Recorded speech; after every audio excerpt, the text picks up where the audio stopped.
Y el tema que nos ocupa el día de hoy es cuando Jesús reúne a los 12. Sí, es importante tener la perspectiva de la vida de Cristo para entender muchas cosas. Ya vimos que 6 meses antes de la primera Pascua, cuando él pues estaba como entre los pues 29 y 30 años, él prepara todo después en la primer Pascua, durante todo ese año es el año de popularidad, y luego viene la segunda Pascua, cuando es el año de oposición y toda la opinión pública se vuelve en su contra. Y en este año de oposición, él hace muchísimos milagros y hemos visto, ¿verdad?, cómo llega, por decirlo así, hasta un clímax, cómo llega cómo la oposición llega a ser tan alta que hasta su madre y sus hermanos se vuelven contra él. Y entonces Jesús hace un cambio y empieza ahora a hacer los mismos milagros que ya había hecho, pero ahora para que sus discípulos vean y aprendan. Y entonces todo lo que hace después de esa confrontación que tiene con los fariseos cuando lo acusan que es por el diablo que está haciendo los milagros y que su madre y sus hermanos quieren atarlo, a partir de allí hay un cambio y ahora todo lo que hace, lo hace para que los apóstoles aprendan y vean y después lo hagan. Entonces, llega aquí a este punto, después de que calma la tempestad, libera a los endemoniados, resucita a la hija de Jairo, sana a una mujer, sana a 2 ciegos, sana a un mudo, regresa otra vez a su tierra y lo rechazan otra vez, pero ahora regresa con los 12, ahora regresa con ellos. La primera vez que lo habían rechazado antes, lo rechazaron a él solo. Ahora él va para que él se dé cuenta de lo que les espera. Ya les mostró el poder, ya les mostró cómo pueden ellos pues sanar, cómo pueden ellos echar fuera demonios. Ahora les muestra que tienen que enfrentar el rechazo aún de la propia familia. Y entonces, algo muy interesante sucede al final de este segundo año, de esta segunda Pascua, que es que él reúne a los 12, los instruye y los envía. Y aquí es donde acaba este segundo año y la tercera Pascua, después de que se nos relata la muerte de Juan, inicia cuando los apóstoles regresan de predicar, se apartan a un lugar desierto y ahora Jesús alimenta a los 5,000, pero ya no es Jesús directamente quien hace las cosas, sino ya son los discípulos los que se ponen a trabajar. Entonces, vemos ese patrón en toda la vida de Cristo. Durante un año, lo único que los discípulos hacen es a acompañarlo, ¿sí? Y él hace todos los milagros. Después, el siguiente año, a la mitad, les enseña la teoría, les habla por pues parábolas y les enseña mucho, les da Mateo 5, 6 y 7, Lucas 6, les enseña mucho porque ahora quiere que lo vean hacer los mismos milagros que ya hizo, pero ahora los va a hacer para que ellos aprendan. Entonces, es la teoría, luego la demostración y ahora ya viene la comisión, cuando los envía a hacer exactamente lo mismo que él hizo y los apóstoles echan fuera demonios, sanan enfermos y aquí están ellos ya participando, ya dando el pan y los peces a la gente, viendo el milagro, pero participando. Y así es como le hace Cristo. Entonces, Lo que vamos a ver hoy es cuando él reúne a los 12. Aquí está en Marcos 6:7, en Mateo 10 del 1 al 4 y en Lucas 9 del 1 al 2. Y vamos a leer el pasaje completo sin distinguir si viene de Mateo, de Marcos o de Lucas. Y dice así: entonces, después llamó a los 12 y llamando y habiendo reunido a sus 12 discípulos, comenzó a enviarlos de dos en dos y les dio poder y autoridad sobre los espíritus inmundos y todos los demonios para que los echasen fuera y para sanar enfermedades, toda enfermedad y toda dolencia. Y los envió a predicar el reino de Dios y a sanar a los enfermos. Los nombres de los 12 apóstoles son estos. Primero, Simón, llamado Pedro, y Andrés, su hermano, Jacobo, hijo de Zebedeo, y Juan, su hermano, Felipe, Bartolomé, Tomás, Mateo el publicano, Jacobo, hijo de Alfeo, Lebeo por sobrenombre Tadeo, Simón el cananista y Judas Iscariote, el que también le entregó. Esta es la parte en donde él los reúne. La próxima semana vamos a ver las instrucciones que les da. ¿Por qué se las da? Es un pasaje bastante largo. Espero en una sola sesión podamos verlo y si no, pues nos tomaremos las necesarias porque ya les ha instruido, pero ahora les va a instruir en específico. Pero concentrémonos ahorita en cuando él los reúne, ¿sí? Acuérdense, en cada Pascua Jesús los dejaba ir con sus familias, como que les daba vacaciones, ¿no? Lo podemos ver desde la primera Pascua, en la segunda Pascua cuando se reúne otra vez con ellos, y aquí en esta tercera Pascua no es la excepción. Él tiene que volverse a reunir otra vez con ellos. Es obvio que no estaba con ellos aquí, de algún modo los dejó ir a sus casas y luego les dijo nos vemos en tal parte, en tal día. Entonces aquí los llama, los reúne otra vez. Entonces vamos a leer por separado. Mateo 10 del 1 al 4, si nos puedes hacer favor de Dani.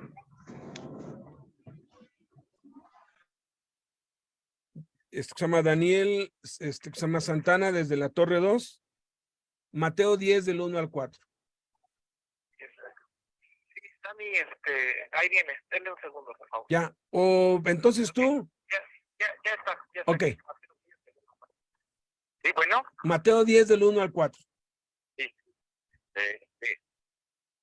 Dice así. Entonces, llamando a sus 12 discípulos, les dio autoridad sobre los espíritus inmundos para que los echasen fuera y para sanar toda enfermedad y toda dolencia. Los nombres de los 12 apóstoles son estos. Primero Simón, llamado Pedro, y Andrés, su hermano. Jacobo, hijo de Zebedeo, y Juan, su hermano. Felipe, Bartolomé, Tomás, Mateo el publicano, Jacobo, hijo de Alfeo, Lebeo, por sobrenombre Tadeo, Simón el cananista y Judas Iscariote, el que también le entregó. Ok, ahora Víctor, se llama Víctor Hugo, ¿estás por ahí? Víctor Hugo o Víctor Elías. Marcos, ok, Marcos. Si nos puedes leer, bueno, yo leo Marcos 6:7, es nada más uno, y tú lees Lucas 9 del 1 al 2. Dice Marcos 6:7. Después llamó a los 12 y comenzó a enviarlos de dos en dos y les dio autoridad sobre los espíritus inmundos. Ahora lee Mateo 9 del 1 al 2. Bertha. Yes. I just want to say something about Mary. Ok, espéranos tantito, Marcos. Ahorita te digo cuándo. Ok, dice Carl que quiere comentar algo sobre María. the mother is just a mother, Una madre es una madre, not co-equal for the Godhead. no es coigual con Dios, no es una divinidad. I just know because there's a lot of people who are Catholics. Lo sé porque hay muchas personas que vienen de una tradición católica. For the Nicene Creed, Porque piensan que es así por el credo. about 90 years after Jesus was resurrected, Que fue muchos años después de que Jesús resucitó. they said was a really special relationship. Y elevaron a María a un lugar que no dice la Biblia que fuera de una divinidad especial, But she's not part of the Trinity. ella no es parte de la Trinidad, ella no es una divinidad. So she's a mother. Ella simplemente es una madre In this parable. en este pasaje que acabamos de ver. So that's all. I just wanted to make sure that we say, is the mother just a mother? Entonces era lo que yo quería aclarar para que no quedara ninguna confusión, que simplemente es la madre de Jesús y ya.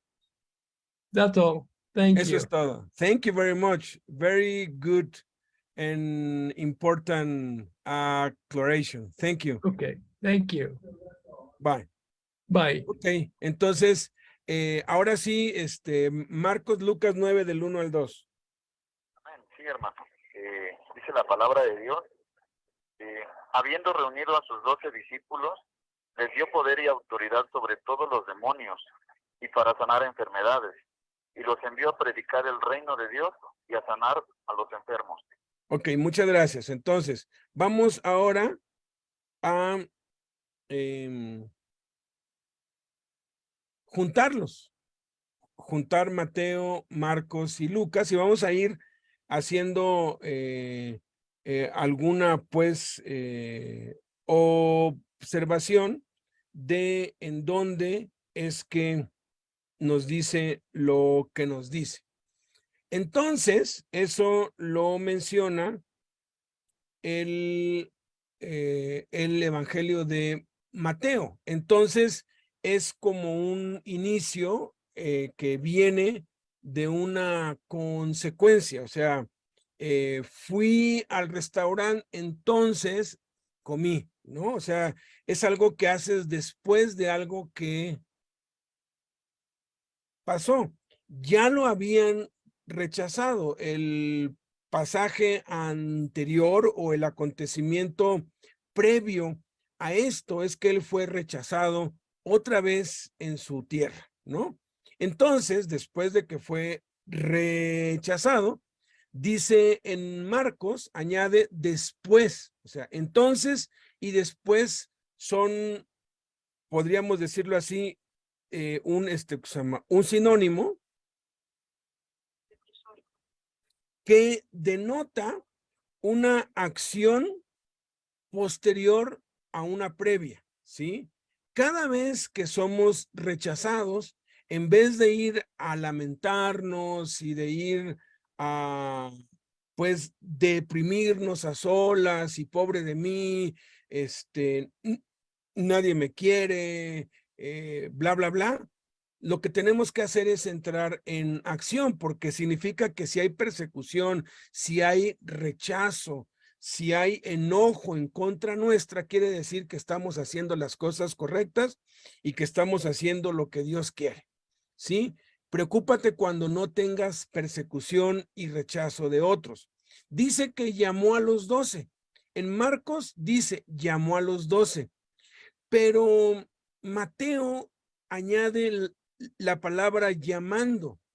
No es lo mismo llamó a llamando, porque llamó es cuando llamas por primera vez o llamas una sola vez. Llamando es cuando lo haces varias veces. Es como cuando tú llamas a uno de tus hijos o llamas a alguien para que haga algo, y si no te responde, ¿qué es lo que haces? Lo llamas otra vez.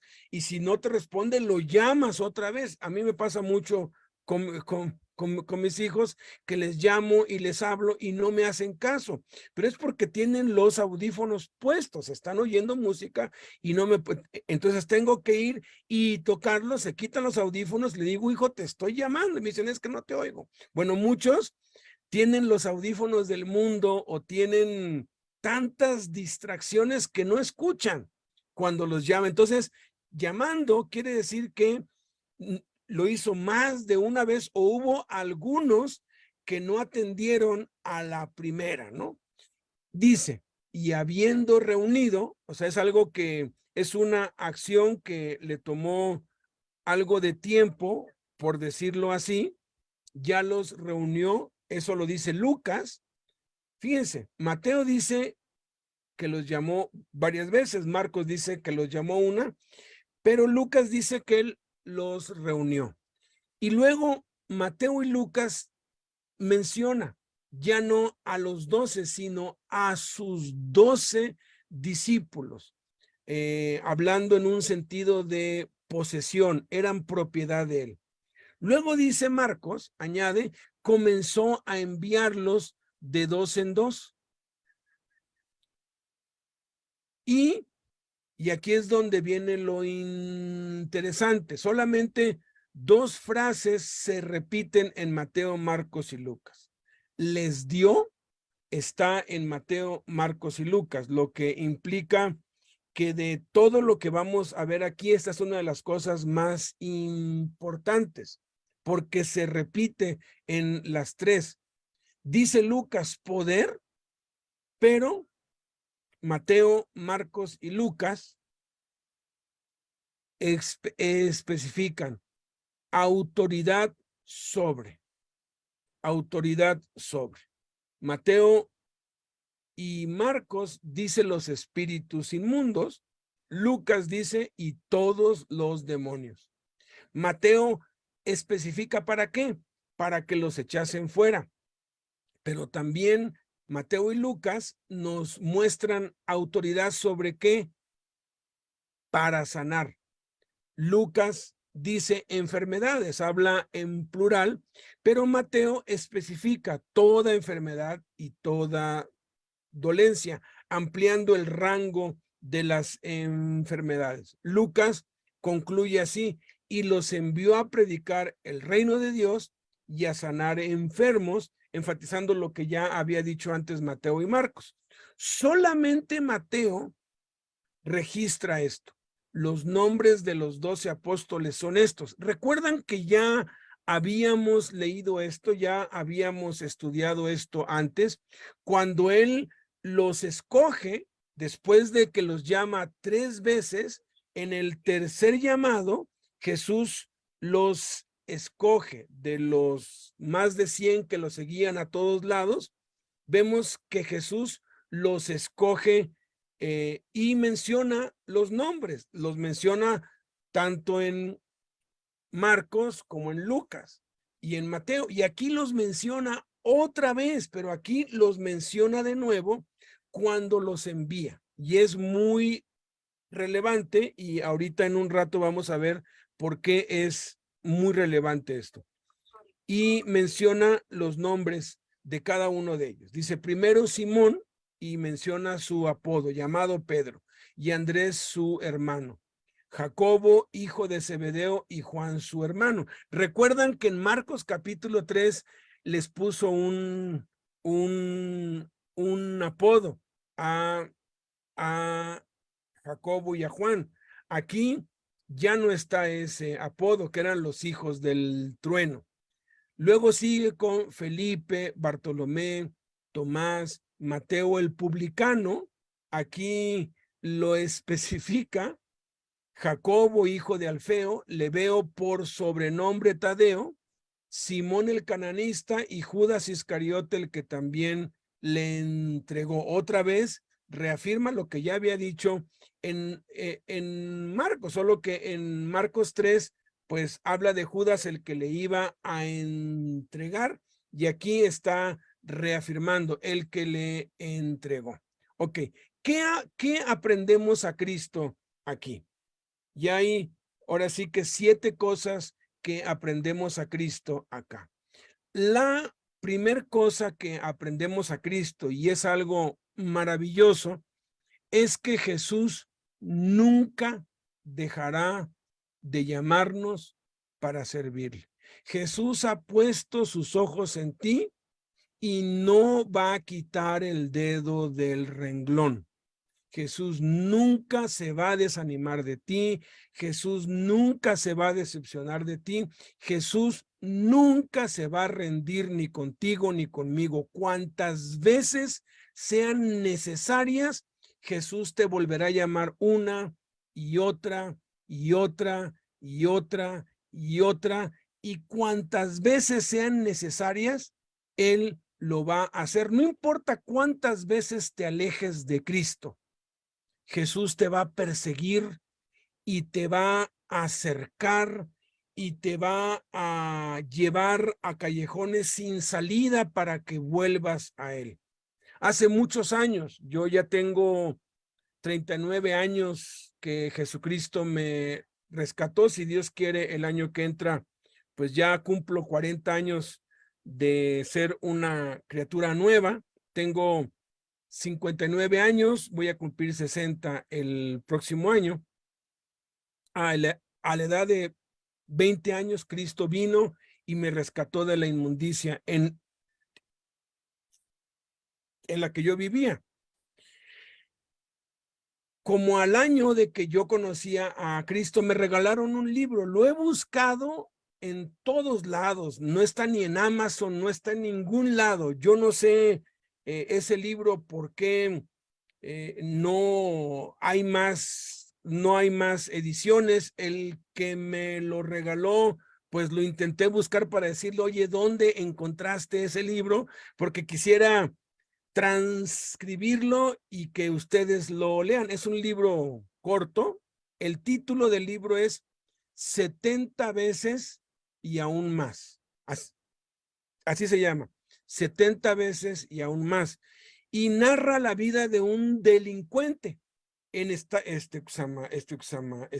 Estados Unidos, que nace en un hogar cristiano, pero a pues temprana edad se rebela contra los padres, se emancipa, se va de la casa y empieza a hacer pues maldades. Esto fue en los años 50, en la época de la recesión en Estados Unidos.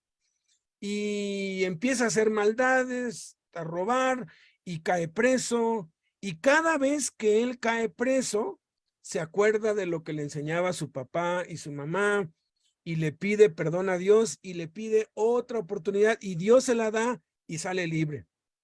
¿Y sale libre a qué? A seguir robando, asaltando, alcoholizándose, drogando, fornicando, y vuelve a caer preso, y otra vez está preso y se quiebra y llora y le dice a Dios, dame otra oportunidad, y Dios se la vuelve a dar. Y así transcurren más de 15 años yendo de una cárcel a otra, de una cárcel a otra, y siendo liberado milagrosamente de una cárcel y de otra, y de una, y de otra, y de una, y de otra. Impresionante. Cuando ya era multireincidente, habían pues, cuando él se quebraba ante Dios, el juez pues decía, está bien, no sé por qué, pero te vas libre, y lo dejaban ir libre hasta que de pronto se pone a asesinar, y lo atrapan por un homicidio grave y le dan pena de muerte. Y se quiebra otra vez ante Dios, y ¿qué creen? Dios le vuelve a dar la oportunidad. Hay un error en el procedimiento y lo tienen que dejar ir libre. Y luego vuelve a cometer otro crimen y en el estado donde está, pues no había pena de muerte, pero le dan cadena perpetua. Y estando allí otra vez se compunge ante Dios, y el gobernador conocía a los padres de pues ya era un hombre, y pues tenía mucha amistad y afecto con los padres, y entonces lo indulta y se vuelve libre. Y tú llegas a un punto en que dices, ya basta, o sea, ya basta. Vez tras vez, tras vez, tras vez, tras vez, falla, peca, se rebela contra Dios, y Dios le vuelve a dar otra oportunidad y otra oportunidad y otra oportunidad. ¿No te parece algo parecido con lo que tú y yo hacemos? No, hermano, yo no estoy asesinando. Y cada vez que te enojas, estamos matando. Cada vez que vemos con lujuria a una mujer, estamos adulterando, estamos pecando constantemente, y Dios no nos perdona una y otra vez, tal vez no tan escandalosamente como este hombre, ¿verdad? Que iba de una cárcel a otra, de una cárcel a otra. Total que se crea tantos enemigos, porque sigue él en la mafia y sigue él allí haciendo males y todo, que un día le ponen un 4, esto es para que nos entiendan los de pues Colombia, le ponen una emboscada, aquí le decimos 4, y de pronto se ve rodeado de como unos 30 hombres con metralletas todos, y le dicen, hasta aquí llegaste. Entonces él se hinca y le dice a Dios, tú dijiste que si alguien ofendía a otro 70 veces 7, que tú le ibas, que lo teníamos que perdonar, ¿cuánto más tú? Yo he pecado contra ti 70 veces 7 y aún más, pero perdónamela esta vez. Y cada vez que le decía, si me libras de esta, ahora sí te sirvo, ¿no? Si me libras de esta, y nunca lo hacía, nunca lo hacía. ¿Cuántas veces tú y yo en nuestra angustia le hemos dicho a Dios, si me libras de esta, ahora sí te voy a servir el resto de mi vida? Y tantito nos libra, ya no, y ya nos sentimos bien, y otra vez nos vamos a lo mismo de antes, ¿verdad? Se hinca todo eso, él cuenta en el libro, se lo dice en su mente, ¿no? Y escucha y dice, pues bueno, pues si ya me toca irme, le dice, perdóname, por lo menos sé que me voy a ir al cielo porque pues creo en ti. Y escucha, las pues metralletas de los años 50, de esos grandes. Y después escucha que salen corriendo todos, y abre los ojos y está lleno de balas alrededor de él. Ninguna bala llegó a su cuerpo, rebotaron con algo. Eso fue un milagro. Ni siquiera Matrix hace eso, porque él tiene que hacer con las manos así, ¿verdad? Para parar las balas. No, él simplemente se arrodilló, se refugió en Dios, y a partir de ahí, cuando uno dice, bueno, ya es la última, a partir de ahí sí le sirve, y toda su vida la dedica a predicarle a los mafiosos, porque él sabe que en cierto modo es inmortal mientras Dios no lo llame a su presencia. Y cuenta que se metía ahí en medio de los mafiosos porque él conocía todos los grupos y se metía en medio de ellos para hablarles de Cristo. Una historia maravillosa, pero muy desesperante, porque pues esto está casi al final del libro, y tú llegas y dices, es que no puede ser. ¿Cuántas veces lo tiene que perdonar? O sea, ¿por qué una y otra? Pues porque así es Dios. Y ¿sabes qué? Eso me da esperanza a mí, de que Dios nunca se va a cansar, nunca va a decir, ya basta, ya contigo, ya no, ya me lo hiciste demasiadas veces, nunca. Y eso nos debe dar esperanza, nos debe dar ánimo. La segunda cosa que aprendemos a Cristo aquí es que Jesús nos reúne para que trabajemos en equipo. Dice, y habiendo reunido. Y luego dice, comenzó a enviarlos de 2 en 2. Dios siempre nos va a poner a trabajar en equipo. Los llaneros solitarios no funcionan en la obra de Dios. Dios mismo no gobierna el universo y el cielo él solo. Él lo hace como Padre, Hijo y Espíritu Santo. Se metió en la organización de la iglesia, desafortunadamente, lo que se estaba introduciendo desde el principio. En Apocalipsis capítulo 2 dice que Jesús aborrece las obras de los nicolaitas. Cuando tú investigas de qué se trataban los nicolaitas, Nicolás es un nombre que significa dos cosas. Uno en el aspecto positivo y uno en el aspecto negativo. En el aspecto positivo significa el que lleva al pueblo a la victoria. Nikos, Laos. Laos quiere decir pueblo. Nico quiere decir victoria en el sentido positivo de la palabra. Si eso es lo que significara nicolaitas, los que llevan al pueblo a la victoria, ¿por qué los aborrecía Jesús? Porque el significado negativo de Nicolás o de nicolaitas es el que se enseñorea del pueblo o el que somete al pueblo o el que domina al pueblo. Nikos, control, dominio sobre el pueblo. Y son los que ponen jerarquías y ponen a una máxima autoridad que toma todas las decisiones y debajo están todos rindiéndole obediencia. Ese es un sistema jerárquico militar necesario en el mundo. Las estructuras del mundo deben funcionar así. Jesús dijo, los reyes de las naciones se enseñorean de ellas, se enseñorean de su gente. Así es como debe ser, es la única forma como puede funcionar el mundo. Pero entre ustedes no será así. Y la muestra nos la dio el propio Padre, el propio Cristo, que él no gobernó él solo, lo hizo como Padre, Hijo y Espíritu Santo. Jesús mismo dijo, yo no puedo hacer nada por mí mismo, sino lo que el Padre me ordena. Y cuando operaba milagros, decía, estos milagros son por el Espíritu Santo. Es el Espíritu Santo, siempre trabajó en equipo. La estructura del 95% de las iglesias el día de hoy es una estructura jerárquica, parecida a la estructura gubernamental. Hay un pastor que está hasta arriba y es la máxima autoridad. Debajo de él hay un copastor que no tiene sustento bíblico, la figura del copastor. Y luego hay un cuerpo de ancianos que son un grupo de hombres que están bajo la autoridad del copastor y del pastor. Los ancianos toman decisiones y si el pastor está de acuerdo, proceden, y si no, puede vetar la decisión que los ancianos han pues tomado. Esa es una estructura gubernamental: presidente, vicepresidente o secretario de gobierno y senadores.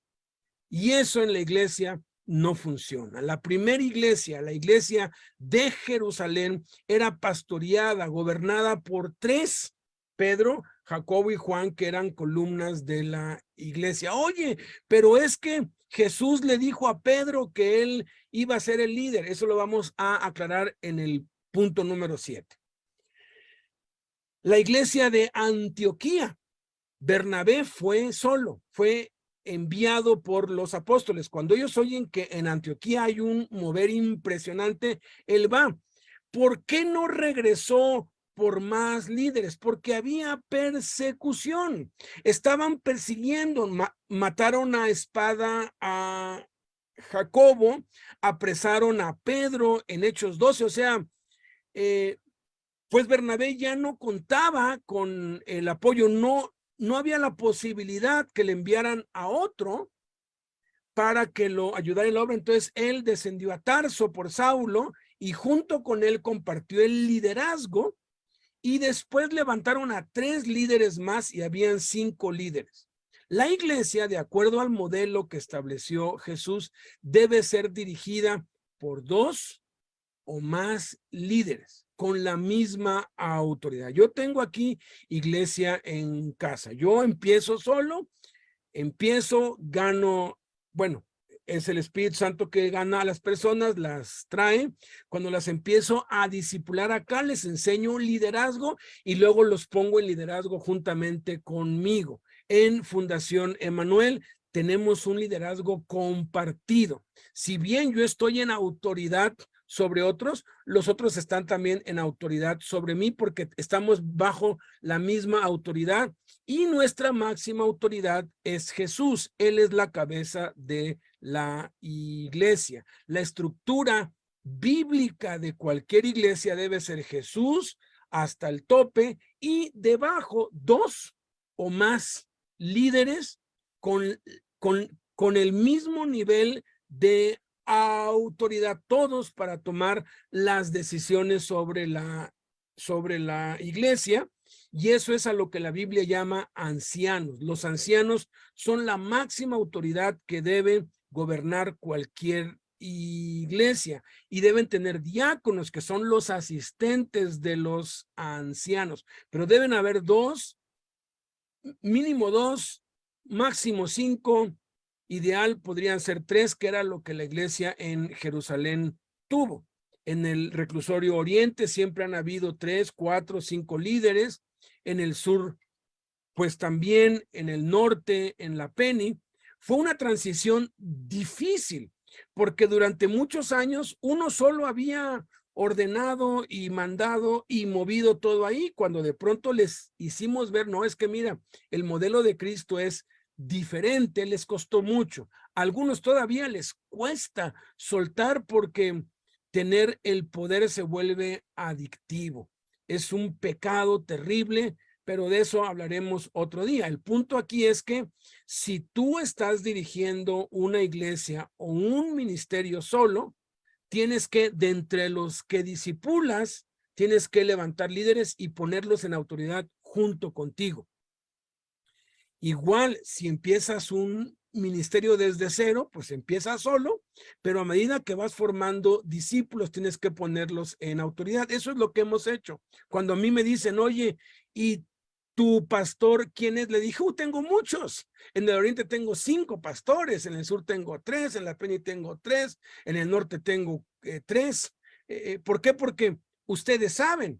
Y nosotros nos hemos puesto bajo su autoridad porque ustedes son la autoridad dentro de la cárcel, aun cuando nosotros los hayamos discipulado. Ese es el orden de Dios. Luego, tercer cosa que aprendemos a Cristo, esta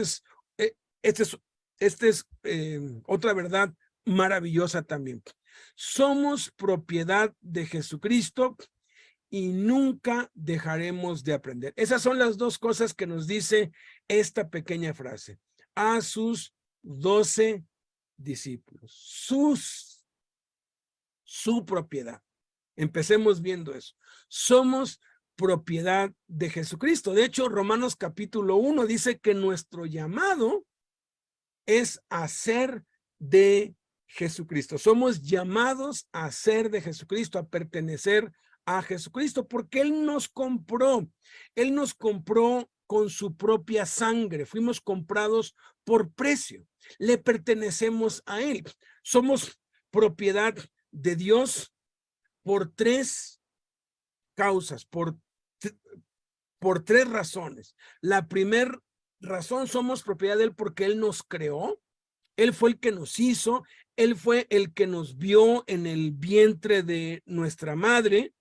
Nosotros éramos un embrión y Dios nos estaba viendo, Jesús nos estaba viendo y nos cuidó y se aseguró de que fuésemos formados en el vientre de nuestra madre, y allí desde el vientre de nuestra madre nos apartó para su obra.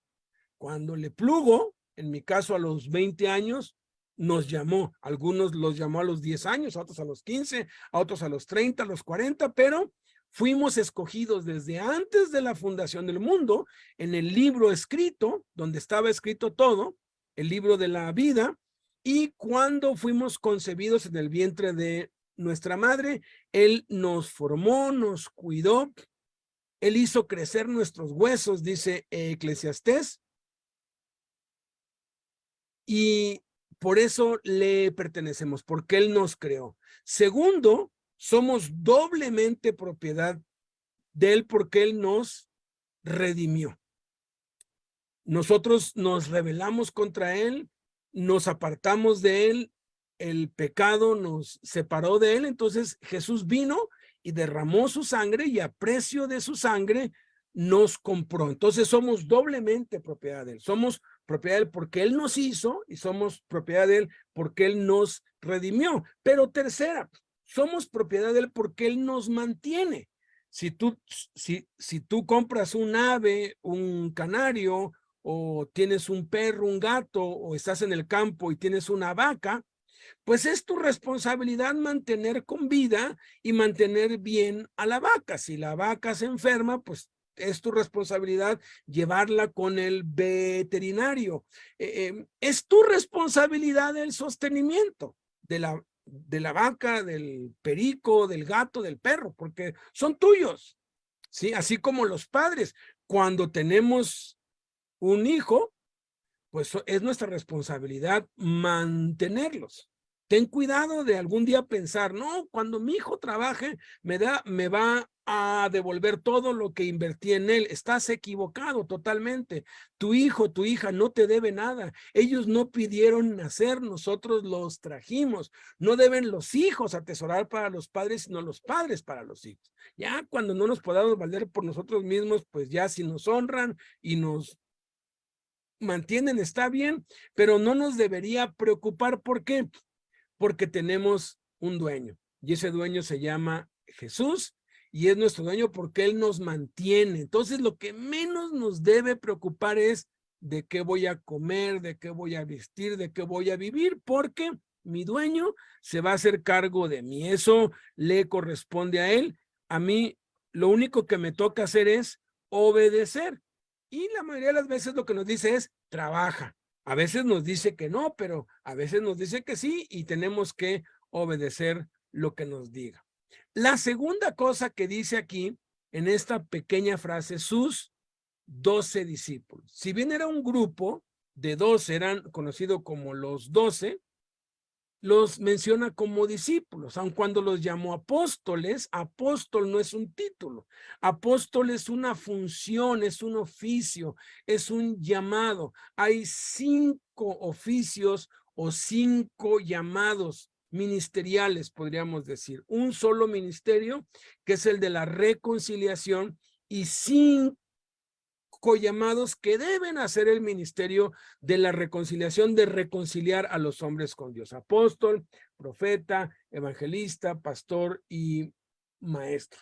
Y esos son oficios, encargos, misiones que se le dan a los discípulos. Un discípulo es un aprendiz y nunca dejaremos de aprender. Por eso no hay que engañarnos, no hay que confundirnos con los títulos y pensar que los títulos son posiciones eclesiásticas o posiciones jerárquicas. En ninguna manera.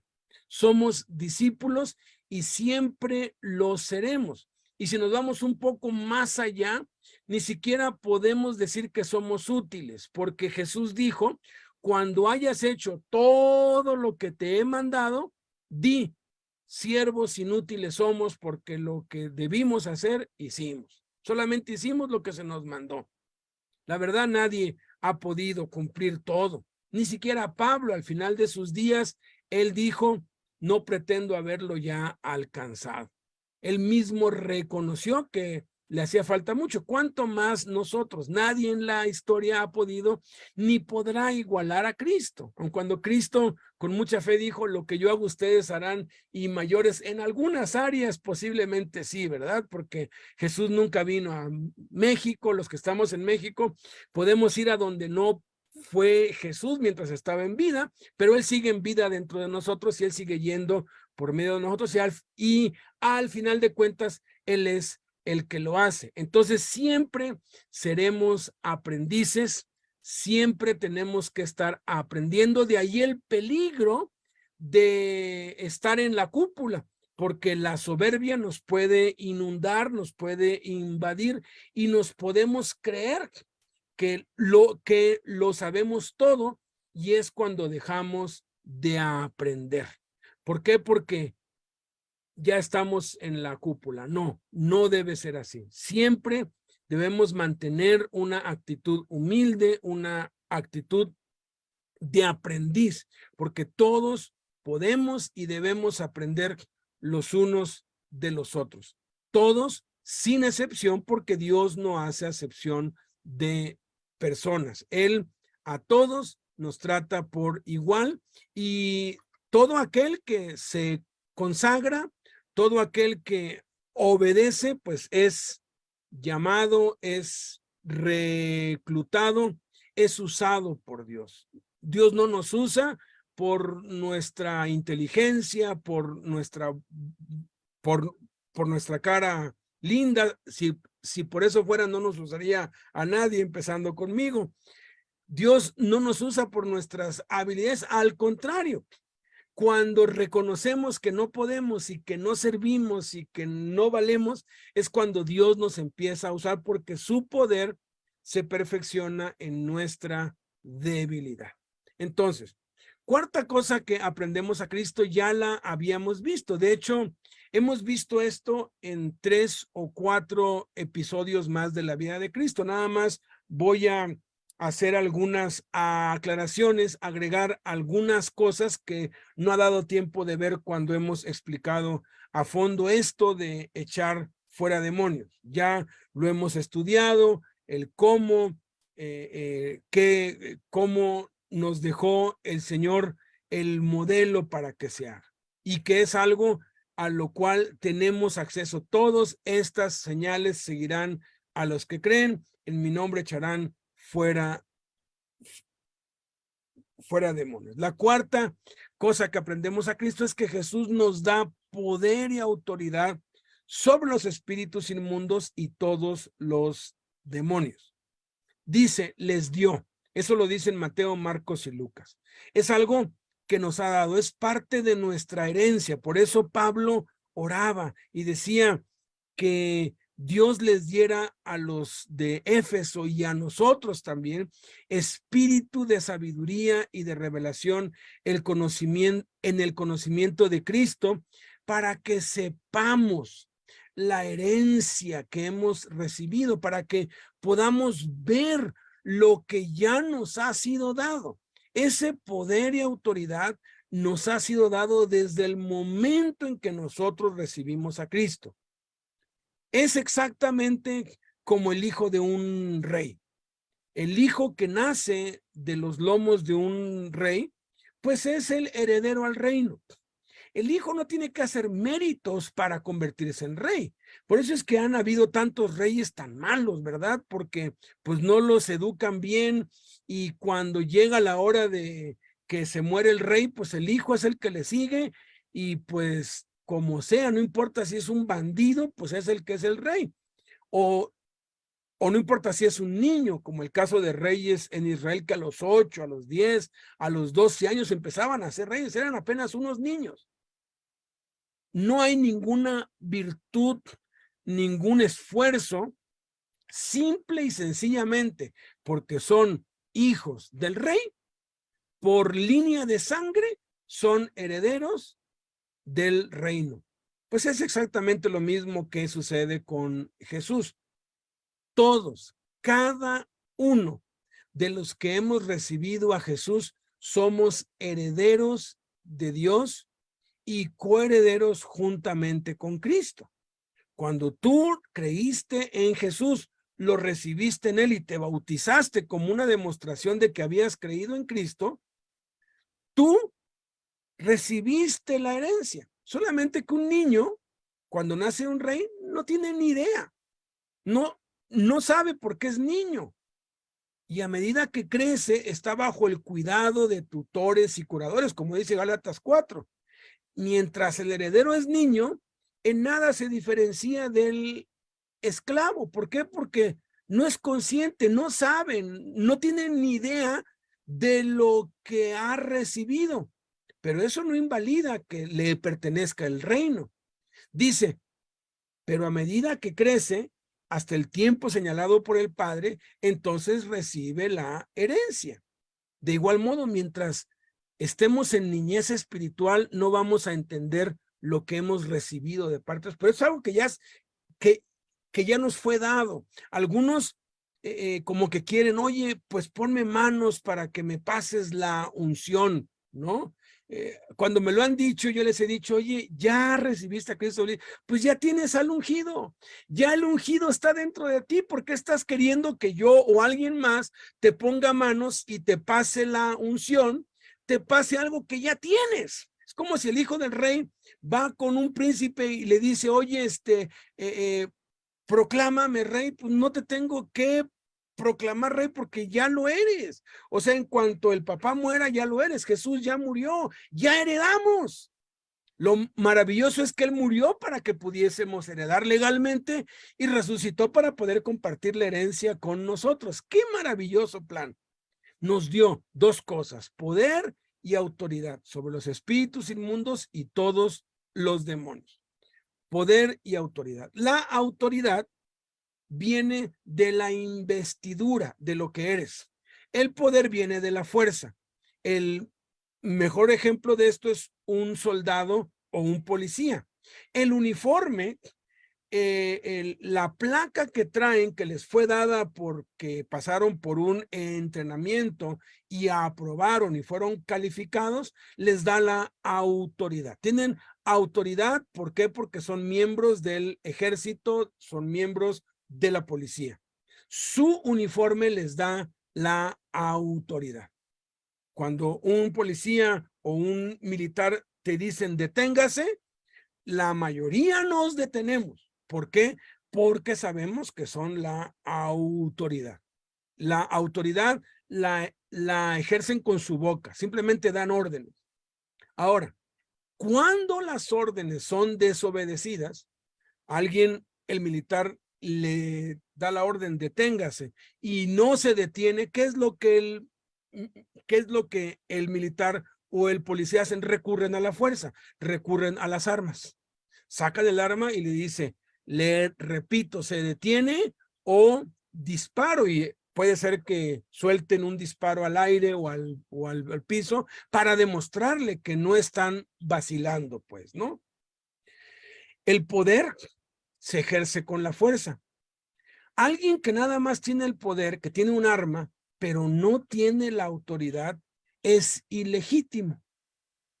Por eso es que quienes usan armas de uso exclusivo del ejército son encarcelados porque están usurpando una función que no tienen.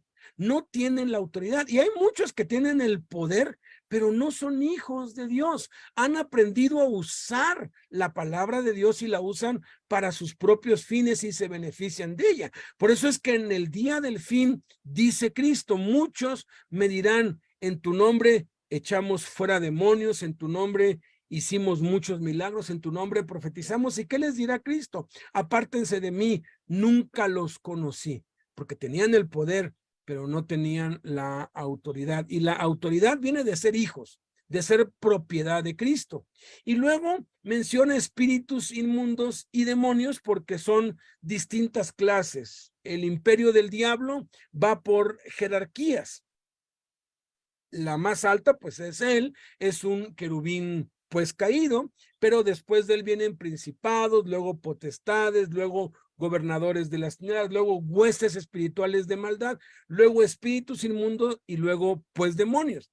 El Espíritu Santo dice claramente que en los últimos días algunos apostatarán de la fe, escuchando a espíritus engañadores y doctrinas de demonios. O sea, que hacen la diferencia entre espíritus inmundos y demonios.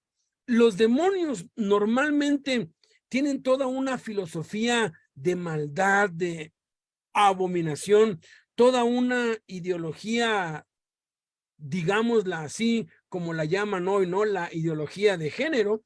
Eso, ¿de dónde vino? Esa es una doctrina de demonios que permite lo que es abominable a los ojos de Dios. Promueve la perversidad moral promueve lo que Dios condena como abominación ante sus ojos. Esas son doctrinas de demonios. Y los demonios, que son los de más bajo nivel, son los que son más fáciles de detectar. ¿Por qué? Porque tú pues puedes detectar las conductas contrarias a la voluntad de Dios, las conductas abominables, todo lo que esas ideologías nuevas promueven. Lo puedes ver con tus ojos.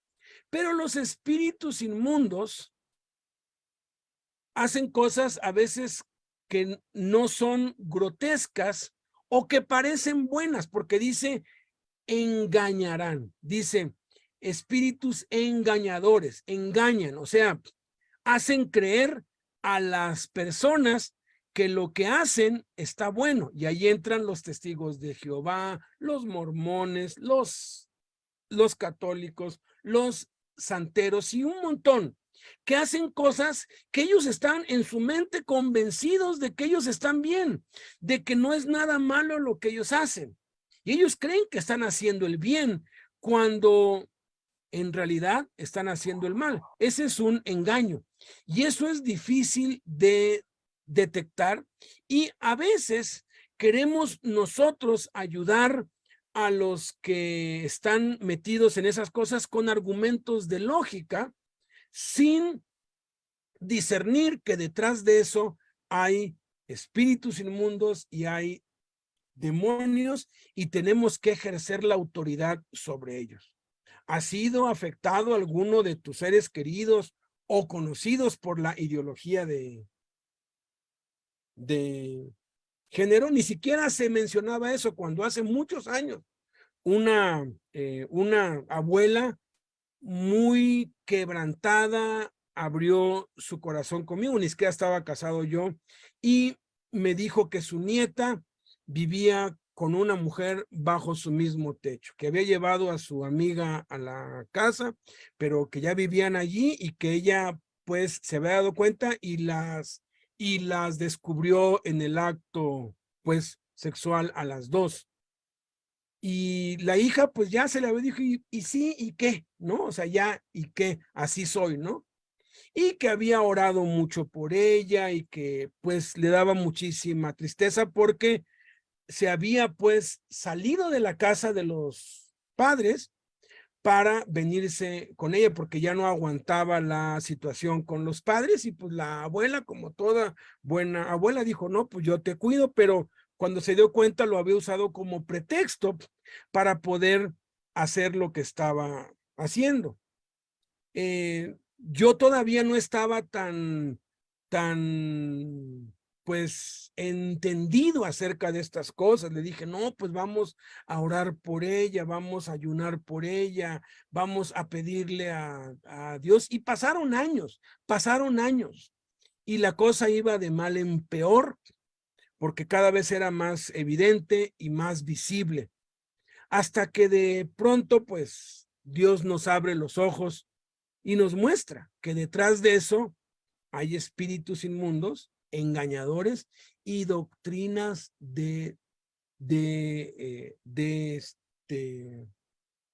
pues demonios. Entonces tuve la oportunidad de volver a ver a esta pues persona mayor y le dije, vamos a ponernos de acuerdo y a reprender a Satanás en el nombre de Cristo. Vamos a reprender a los demonios que están engañando a su nieta. Y lo hicimos, y ¿saben qué? Funciona. Funciona porque los demonios se sujetan al nombre de Jesús. La pareja de ella la engañó con otra, la dejó, la pobre estaba desolada por la tristeza, empezó a ir a la iglesia con la abuela. No pasó mucho tiempo en que se convirtió a Cristo, se bautizó, se casó y hizo una vida normal, pues sin ese engaño en su mente. A veces lo único que hacemos es querer convencerlos y darles argumentos, o los rechazamos, pero no ejercitamos el poder que Dios nos ha dado. ¿Por qué no, en vez de estar queriendo convencer a personas que han caído bajo un engaño similar o que están atrapados en una secta o en algo así, pues que es totalmente contrario a Dios. Además de orar y ayunar, porque si hay que orar y ayunar, esto no es una fórmula mágica, pues yo nomás le digo vete, no. Uno tiene que agonizar, uno tiene que de verdad orar con intensidad, clamar a Dios, añadir a lo que ya hacemos, añadir el reprender a los espíritus inmundos, a los demonios, el ordenarles que se vayan, que suelten a nuestro ser querido, que se larguen, que lo dejen, y vamos a ver resultados porque tenemos la autoridad y tenemos el poder. Entonces, no toda posesión demoníaca se manifiesta con los ojos en blanco y la voz así como en las películas. No, también alguien que está atado en su mente puede estar poseído por un espíritu inmundo que lo ha engañado, o está oprimido por ese espíritu que le hace creer que lo que está haciendo está bien y que lo que está haciendo no tiene nada de malo, y ni siquiera se dan cuenta que están haciendo nada mal. La quinta cosa que aprendemos a Cristo, ya la hemos estudiado también mucho. Jesús nos da poder y autoridad sobre todas las enfermedades y dolencias. Fíjense cómo es aquí puntual: toda enfermedad, toda dolencia. La verdad es que todas las enfermedades comienzan con una dolencia. Yo aprendí de mi suegro, que lo tuvimos viviendo aquí en casa 3 años, un consejo de oro que me ha servido mucho. Mi suegro explicaba esto: cuando sientas dolor en cualquier parte de tu cuerpo, lo que debes hacer es ir con un médico. Claro, él era médico, ¿no? Porque ese dolor es un aviso de que algo ya está andando mal en tu organismo. ¿Qué es lo que la gente hace? Le duele la cabeza, le duele el ojo, le duele el oído, le duele el brazo, que toma una pastilla para el dolor. El dolor se va, sí, ya se fue, pero lo que hace eso es incubar el mal. Lo que el cuerpo te estaba avisando: hey, alerta, algo está mal aquí, tú ya hiciste que se incube y crezca. Al otro día o a la semana o al mes o al año te va a volver otra vez a doler más fuerte. ¿Y qué es lo que vas a necesitar? Una mayor dosis de medicina contra el dolor. Y mientras hagas eso, va a estar creciendo dentro de ti algo que empezó como una dolencia y se va a volver una enfermedad, y de pronto tienes pues ya migraña, tienes cáncer, tienes alguna enfermedad terrible que la pudiste haber detenido desde el primer dolor que sentiste. Entonces, él prohibía que en la casa tuviéramos medicina contra el dolor, a menos que ya estuviera diagnosticada la causa. Esto es, te duele, vas con el médico, el médico dice: es una infección aquí, o la causa es esta, y te da antibiótico o te da medicina o tratamiento para atacar eso, y al mismo tiempo te da para el dolor, para que no la pases tan mal, mientras la otra medicina hace efecto en erradicar lo que produjo el dolor en primera instancia. Le dije: oiga, suegro, y si en vez de ir con el médico inmediatamente oro, me dijo: pues muchísimo mejor, porque al final de cuentas el que cura es Dios. Eso lo saben todos los médicos, porque le pueden recetar la misma medicina a 2 personas con la enfermedad idéntica, y una se cura y otra se muere. Ese es un misterio entre ellos, y ellos saben. Él me lo dijo: yo he sabido siempre que la última palabra la tiene Dios, que si Dios no hace la obra, la gente no se cura, porque el cuerpo se debe curar solos, pero no en todos pasa. Es un misterio, y la única explicación es que interviene Dios, y desde entonces yo hago eso. Al más mínimo dolor, lo que hago es yo me pongo manos. Si el dolor sigue, porque pues no tomo nada contra el dolor, le pido a Blanquita o a uno de mis hijos que ore por mí. Si el dolor sigue, busco un niño, el hijo de algún hermano, que me ponga manos y ore por mí. Si el dolor sigue, voy con algún líder para que me unja con aceite y ore. Si el dolor sigue, ya voy con el médico. Pero en el 99% de los casos, llego hasta el punto, casi nunca llego hasta el punto de que me tengan que ungir con aceite, pero en alguno de estos pasos el dolor se va. Y tengo una salud de verdad que me quedé asombrado. Hace poco pues me dio gripa. Ya hoy pues te da una gripa y piensas que es COVID, ¿no? Yo me puse las manos, no se me quitaba. Blanquita me puso las manos, no se me quitaba. Fui para que un niño pues pusiera las manos, tampoco se quitó. Me ungieron con aceite, tampoco se quitó. Fui con el médico. Ya pues llego con el médico, me examina todo, me hace todos los análisis, me manda todo, y ya cuando presenta todo, lo que me dice es: usted tiene una salud de un hombre de 25 años. Le dije: me siento de 25, pero casi tengo 60 ya. Y se rió. Le dije: pues mire, ha valido la pena pues ya tener casi 40 años sin fumar, sin tomar, sin drogas, sin pues desvelos, sin andar en las fiestas, sin las cosas malas, sin la fornicación. Y acá, claro, me dice, se ve, usted tiene muy, muy buena salud. Y me salen dolores todo el tiempo, pero yo sé que cualquier dolor debo darle la importancia que a cualquier cáncer. Cuando alguien ya le da cáncer, empieza a orar con todas sus fuerzas. ¿Por qué no orar desde antes? ¿Por qué no tomar la autoridad que se nos dio desde que brota? A que ya no hay remedio y ya tienen que operar o hacer algo. Sexta cosa que aprendemos a Cristo, y esto ya lo hemos visto, ya lo vimos muy ampliado, esto de que Jesús nos envía a predicar el reino de Dios, y los envió a predicar el reino de Dios. Ya lo hemos ampliado. De hecho, vimos 17 misterios del reino de Dios que deben ser claros para cualquier discípulo, que si no los entendemos, si no entendemos estos 17 temas, si no son claros para nosotros, o estamos practicando el pecado o simplemente hemos sido perezosos. Somos tardos para oír, somos tardos para aprender, porque no estamos ejercitándonos en la fe.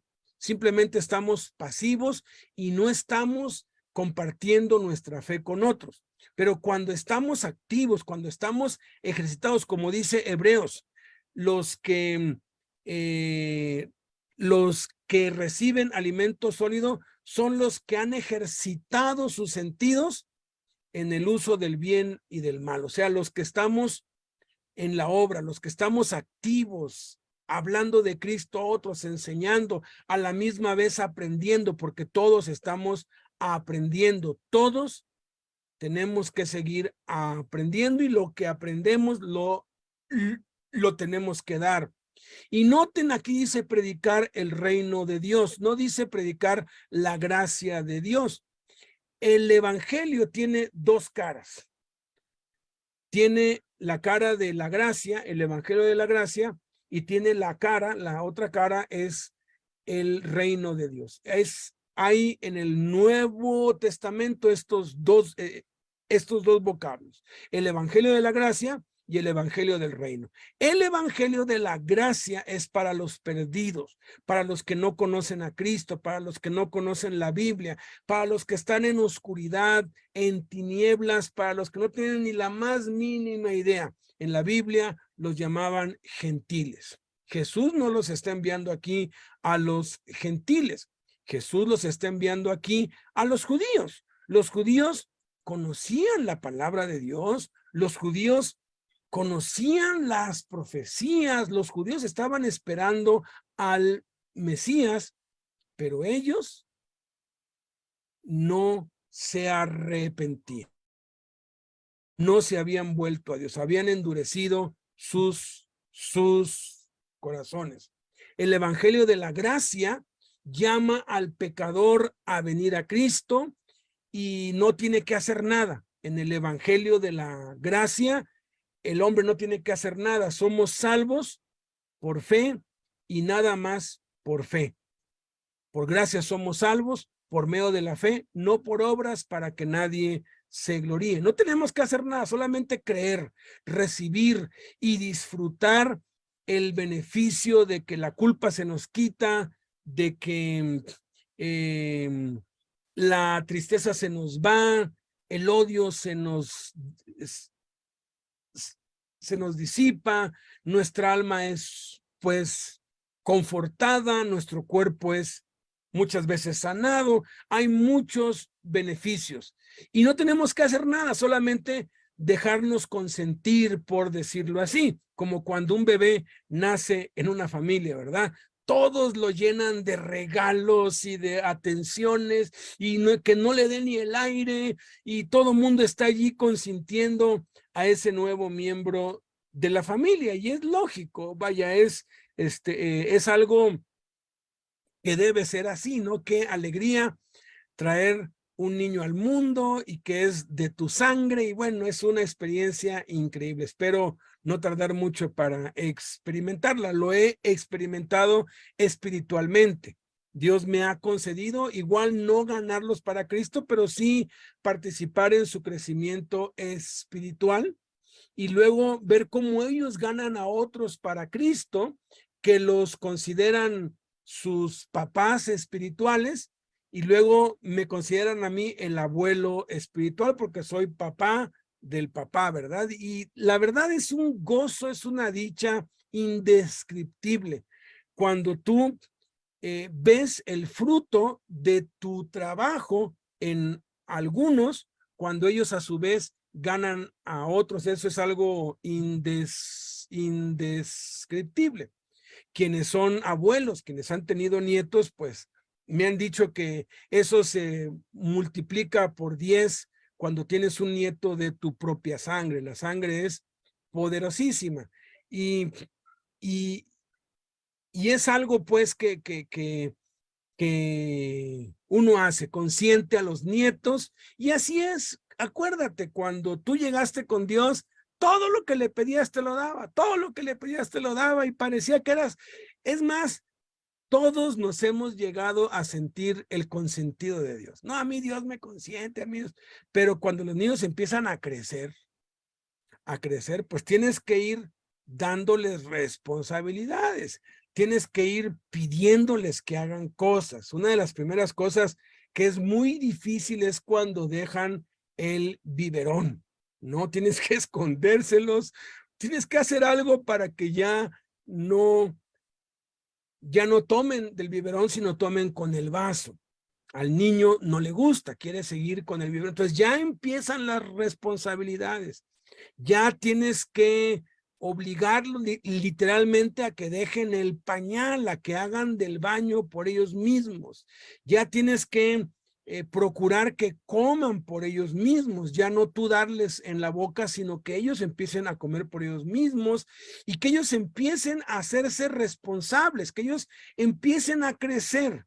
Es una experiencia hermosa cuando los llevas por primera vez al kinder y los dejas allí y por más que les explicas y les dices, no entienden por qué sus papás los dejaron solos o por qué los papás permitieron que extraños se hicieran cargo de ellos y es algo que desconcierta, que les duele, pero que los hace crecer. Si tú consientes a tus hijos y tú mimas a tus hijos y no quieres que les duela nada y no, mi hijo no va a ir al kinder, que tenga escuela aquí en casa para que no se separe de mí nunca, tú estás criando un monstruo. ¿Por qué? Porque dice la escritura que el niño mimado será la vergüenza de su madre, la vergüenza de sus padres cuando crezca. Es peligrosísimo mimar a un niño. Ahora, Dios nos mima por un breve tiempo, ese es el evangelio de la gracia, pero luego viene el evangelio del reino, de las responsabilidades, viene el evangelio de la disciplina, viene el evangelio de la cruz, ¿no? Y es cuando entonces ya empezaste a crecer y te dice Jesús, ok, me quieres seguir, ¿verdad? Ya probaste mi poder, ya probaste mis mieles, ya probaste que yo soy lo único que necesitas y ya te diste cuenta que sin mí no puedes nada, ok, ¿me quieres seguir? Ok, hay 3 condiciones. Niégate a ti mismo, toma tu cruz y sígueme. Cuando yo empezaba a ir a las cárceles acá, Jaime me encargó que yo me hiciera cargo de los voluntarios. Te hablo de 1996, 97. En ese tiempo no habían muchas reglas en la cárcel. Yo creo que por tantas faltas que nosotros y otros grupos han hecho, fue que han puesto tantas reglas, pero encontré a una voluntaria que cometió una falta. Entonces hablé con ella y le dije, ¿sabes qué? Me da mucha pena, pero vas a tener un mes de suspensión. No quiero que vengas y quiero que vayas al entrenamiento que estamos dando. Y me dijo, tú estás mal, yo no sé por qué Jaime te puso, porque Dios nos ama incondicionalmente. Dime una sola vez cuando Jesús condicionó a alguien. Le dije, te puedo dar 10 ejemplos de cuando Jesús condicionó a alguien, y los primeros fueron a sus discípulos y les dijo, si quieres venir conmigo, niégate a ti mismo, toma tu cruz y sígueme. También dijo, el que a mí viene y no aborrece a su padre, a su madre, a su esposa, a sus hijos, a sus hermanos, su tierra y sus bienes, no es digno de mí. Y el que no renuncia a todo lo que posee, no puede ser mi discípulo. Ahí están las condiciones. Ese es el evangelio del reino. El evangelio de la gracia, no tienes que hacer nada, ya lo hizo Cristo todo. En el evangelio del reino, a ti y a mí nos toca hacerlo todo, porque tenemos que pagar el precio, tenemos que sujetarnos a Dios, y ese es el evangelio que nos envía a predicar Cristo, porque muchos ya han sido evangelizados, muchos ya conocen la palabra de Dios, pero nunca han sido confrontados con su pecado. Tenemos que aprender a distinguir quién necesita el evangelio de la gracia. En este caso, los estaba enviando a los judíos. Y tenían que predicar el evangelio del reino de Dios, que es el evangelio de la confrontación, del arrepentimiento, de el examinar tu conducta y ordenar tu vida para que se alinee con la vida de Cristo. Entonces, en el mundo, en los que están fuera, pues tenemos que predicarles el evangelio de la gracia. Pero en las iglesias casi no se predica el evangelio. Sí está bien hacer una reunión evangelística y alcanzar a los nuevos, pero los que ya se congregan cada domingo, que por un periodo son los mismos, tenemos que predicarles el evangelio del reino de Dios. Y por último, ¿qué aprendemos a Cristo? Aprendemos que Jesús nos da una identidad personal, individual y propia. Dios no trabaja corporativamente. Dios no trabaja con identidades de grupos. Dios trabaja con personas, con individuos. Cuando yo leí la Biblia por primera vez, yo supe que toda esa lista de nombres que está ahí en Génesis 5 y luego los casi 10 capítulos de puros nombres del segundo libro de Crónicas debían ser importantes. Yo no sabía por qué, pero yo sentía la misma satisfacción y recibía el mismo beneficio de leer una lista de puros nombres que leer historias como la de pues Sansón, como la de David y Goliat, David y Betsabé, que son historias telenovelescas, ¿no? Que son así historias emocionantes. en el espíritu yo percibía y hasta el día de hoy percibo el mismo beneficio de leer historias fascinantes como la de José que leer una lista de puros nombres. ¿Por qué? Porque la palabra de Dios es viva y eficaz y no dice toda la palabra es inspirada por Dios, menos esa lista de nombres aburrida, ¿no? No, tampoco dice, la palabra de Dios es viva y eficaz, con excepto de las aburridas listas. No, no, dice toda la palabra, cada coma, cada jota, cada acento, cada punto y coma. Es increíble, la palabra de Dios es viva. Cuando lo entendí después, que hay tantos nombres en la Biblia, porque tenemos un Dios personal, que conoce el número de las estrellas, es un Dios detallista, es un Dios que no se va con las generalidades, que se va en lo específico, lo individual, lo personal. Conoce cuántas estrellas hay y cada estrella tiene su nombre, como el pastor de ovejas que le pone nombre a cada oveja y sabe cuál es el nombre de cada una. Es como los hijos, ¿no? Uno sabe que cada hijo es individual, diferente, y cada hijo necesita un trato especial, igual, pero particular, porque los hijos son diferentes. Igual con Dios. Dios nos ama y nos estima tanto que conoce cuántos cabellos tenemos y cada lágrima que hemos derramado de tristeza, de dolor, de arrepentimiento, de desesperación, de lo que sea, Él las tiene guardadas, Él tiene depósitos en el cielo. Él habla allí de una redoma, porque habla de que Él pone nuestras lágrimas en su redoma. Nuestras lágrimas son preciosas para Él y Él las guarda como si fueran diamantes, como si fueran piedras preciosas, nuestras lágrimas. Qué increíble es Dios, y lo hace con cada uno. Él no hace acepción, Él no ama más a uno ni ama más al otro. Él nos ama a todos por igual, con la misma intensidad. Y por eso tantos nombres. Y aquí menciona los nombres por tercera vez, pero hay unas diferencias aquí. La primera, y este es un error gravísimo que muchos toman como pretexto para decir que Pedro es a quien Jesús puso como el líder principal de todos. Dice, los nombres de los 2 apóstoles son esos. Primero, Simón, llamado Pedro. Ahí está.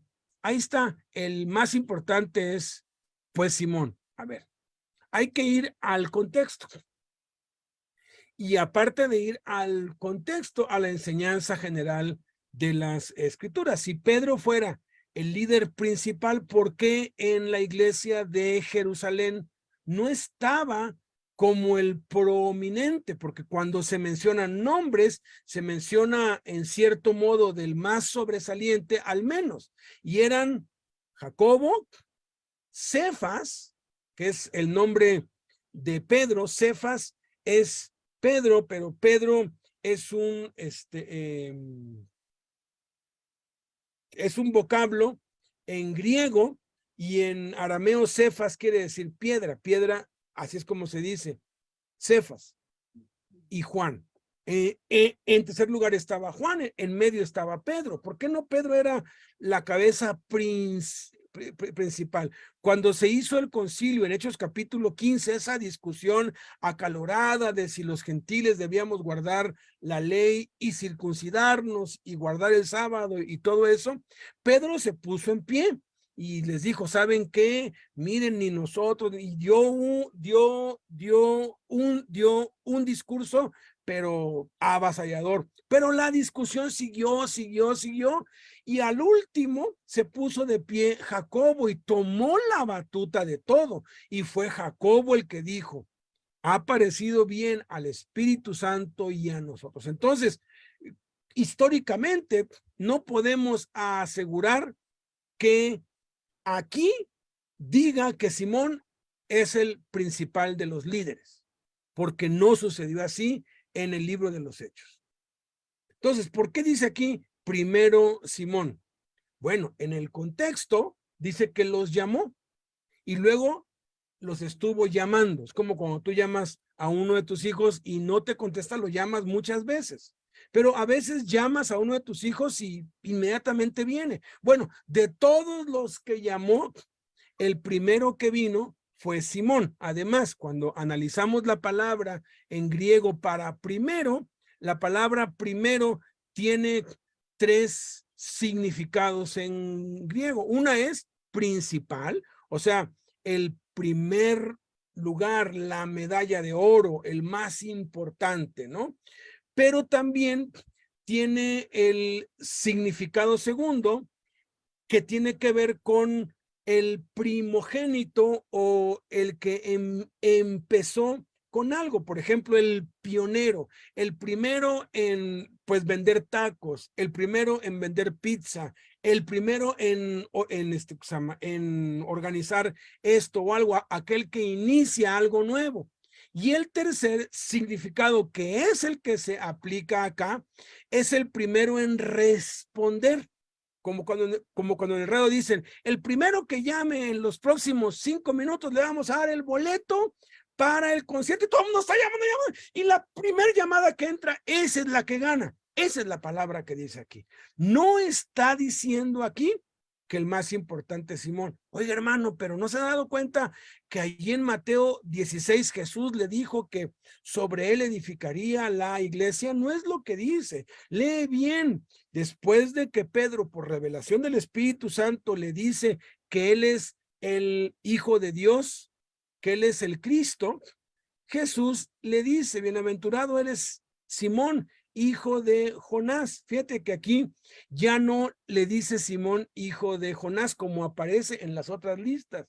Ahora le pone el apodo, porque Jesús les ponía apodo, cambiándoles la identidad de Simón, que significa inestable, a Pedro, que significa estable, o que es algo que no se mueve, pues. Y le dice, porque esto no te lo reveló carne y sangre, y yo te digo que tú eres Pedro, y sobre esta roca edificaré mi iglesia. Nunca dijo, tú eres Pedro y sobre ti edificaré mi iglesia. Esa es una, no, que así se entiende. Bueno, vamos a la cultura. Lo que le dijo, esta roca es un hebraísmo. Era un modismo del lenguaje, como el mexicanismo que usamos, soltar la sopa, ¿no? Cuando tú quieres conocer un secreto que alguien ha guardado durante años, le pides que suelte la sopa, ¿no? O cuando interrogan a alguien y lo torturan hasta que suelta la sopa, o sea, hasta que lo dice todo, hasta que revela todo. Eso es lo que quiere decir suelta la sopa. En Israel, en esos tiempos, en el hebraísmo, en el modo de hablar, en los dichos populares hebreos, soltar la sopa se decía soltar la roca. También estaba soltar la piedra, o sea, cuando alguien no te dice todo, pues no, pues nomás me dio tantito, ¿no? O sea, no me dijo todo, ¿no? Pero estoy por sacarle toda la sopa, ¿no?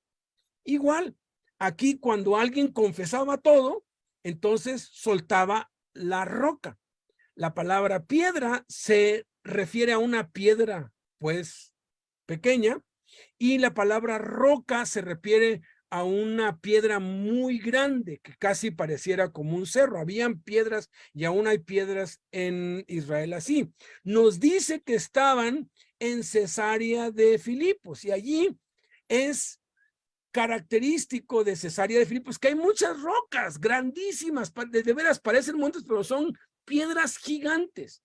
Era conocido y hasta hoy es popular esa zona por las grandes piedras que hay. Lo que le está diciendo, tú eres una piedra, pero sobre esta roca, o sea, sobre esta confesión que has hecho de que yo soy el Mesías, el Hijo de Dios, sobre esta confesión voy a edificar mi iglesia. Y otra vez, vamos a las palabras en griego. Cuando dice esta roca, hay 3 vocablos diferentes para decir esto. Yo aquí en la ventana de mi casa, desde aquí se ve el Popocatépetl. Yo puedo decir este volcán, pero puede ser que aquí a 2 metros de mí tengo una artesanía, una réplica del volcán, y yo te puedo decir este volcán. Pero puede ser que tenga aquí en mis manos esa artesanía y que te diga este volcán. En español se dice igual, este volcán que tengo aquí, este volcán que está cerca de mí y este volcán que está a kilómetros de mí, pero que está allá, está lejos. Esa diferencia de distancia conmigo, cerca de mí o al alcance y lejos de mí, fuera de mi alcance, son 3 palabras distintas para este en griego. Y cuando dice esta roca, utiliza para esta que está fuera de mi alcance. Seguramente estaba señalando una gran piedra, pero estaba haciendo alusión a la palabra cultural, al modismo del lenguaje que significaba esta confesión. Entonces, bajo ninguna circunstancia, Pedro es el líder principal de la iglesia, mucho menos el Papa. Eso es un engaño, esa es una doctrina, ese es un engaño de los espíritus inmundos. Luego menciona a Andrés, su hermano. Ahora, aquí vemos que se contradeciría si hablara de primero en cuanto a quién conoció a Cristo antes, como hablando del primogénito o el primero en conocer a Cristo, porque si leemos el Evangelio de Juan, Andrés conoció a Cristo primero y Andrés fue por Pedro, fue por Simón y lo trajo a Jesús. Entonces, si esta palabra primero tuviera que ver con primogenitura, entonces estaría contradiciendo, porque Andrés conoció primero a Jesús antes que Pedro. Está hablando a todas luces de que el primero que atendió el llamado fue Simón. Luego menciona a Jacobo, hijo de Zebedeo, y Juan, su hermano, pero nada más los menciona así. En Marcos capítulo 3 y en Lucas capítulo 9, perdón, y en Lucas capítulo 6, que es cuando los escoge, hay esta misma lista y añade hijos del trueno. Ya no les pone hijos del trueno, ¿por qué? Porque esa cualidad negativa que ellos tenían de ser arrebatados y violentos, ya se les había quitado, ya habían madurado, ya habían crecido. Y continúa con la lista: Felipe, Bartolomé, Tomás, y otra diferencia aquí impresionante, Mateo el publicano. En Marcos 3 y en Lucas 6 está esta lista, pero menciona a Mateo como Leví, hijo de Alfeo. No dice el publicano. Aquí ya Jesús está en guerra abierta, aquí ya Jesús le está declarando la guerra a los demonios, a la sociedad, al mundo, está desafiando todos los poderes existentes. Y ahora sí dice Mateo el publicano. ¿Y qué? Escogí un publicano, sí, y estoy orgulloso de eso. Nunca te avergüences de lo que has sido. Jaime siempre quiso hacer una revista de distribución gratuita en las cárceles. Nunca nadie se ofreció para apoyar con el presupuesto, porque es algo que cuesta, y él y yo, y bueno, muchos de ustedes somos enemigos de andar haciendo pues negocio. Algún día, ¿no? Si Dios quiere, alguien dirá: yo patrocino y produzco y pago la revista cuyo título es El Ex, y el eslogan es: no me avergüenzo de lo que fui, porque ya no lo soy. Y allí ir poniendo los testimonios de cada uno de ustedes de cómo han conocido a Cristo. Nos avergüenza las cosas que hemos hecho antes, pero como ya no las hacemos hoy y somos nuevas criaturas, eso nos puede servir como una herramienta para mostrarle al mundo la inmensidad y la maravillosa gracia y misericordia de Dios y para poder alcanzar a quienes estén en una situación similar a la nuestra. Luego continúa Jacobo, hijo de Alfeo, le veo por sobrenombre Tadeo, Simón el cananista y Judas Iscariote, el que también le entregó. Si se dan cuenta, Tomás en la lista anterior le pone un apodo negativo, Dídimo, que era como de dos caras, ¿no? Pues el gemelo, el inconstante. Aquí ya no menciona eso porque Dios nos va cambiando y nos va transformando.